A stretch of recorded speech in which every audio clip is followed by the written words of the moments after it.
కీర్తనల గ్రంథము 116వ అధ్యాయము ధ్యానిద్దాం. యెహోవా నా మొరను నా విన్నపములను ఆలకించి ఉన్నాడు. కాగా నేనాయన్ను ప్రేమించుచున్నాను. ఆయన నాకు చెవియొగ్గెను. కావున నా జీవితకాలమంతయు నేనాయనకు మొరపెట్టెదను. మరణబంధములు నన్ను చుట్టుకొని యుండెనను, పాతాళపు వేదనలు నన్ను పట్టుకొని యుండెనను, శ్రమయు దుఃఖమును నాకు కలిగినను. అప్పుడు యెహోవా దయచేసిన నా ప్రాణమును విడిపింపమని యెహోవా నామమును బట్టి నేను మొరపెట్టి తిని. యెహోవా దయాళుడు, నీతిమంతుడు, మన దేవుడు వాత్సల్యత గలవాడు. యెహోవా సాధువులను కాపాడువాడు. నేను కృంగియుండగా ఆయన నన్ను రక్షించెను. నా ప్రాణమా, యెహోవా నీకు క్షేమము విస్తరింపజేసి ఉన్నాడు.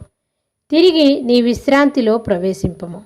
మరణము నుండి నా ప్రాణమును, కన్నీళ్లు విడవకుండా నా కన్నులను, జారిపడకుండా నా పాదములను నీవు తప్పించి ఉన్నావు.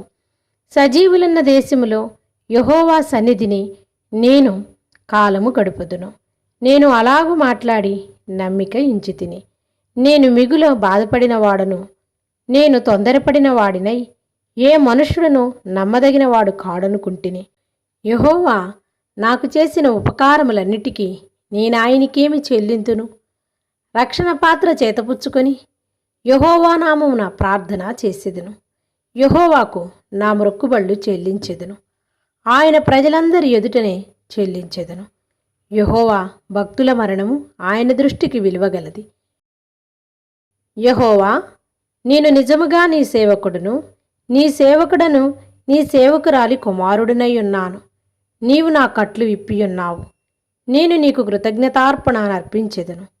యెహోవా నామమున ప్రార్థన చేసేదను. ఆయన ప్రజలందరి ఎదుటను, యెహోవా మందిరపు ఆవరణములోను, యెరూషలేమా, నీ మధ్యను నేను యెహోవాకు నా మొక్కుబళ్ళు చెల్లించెదను.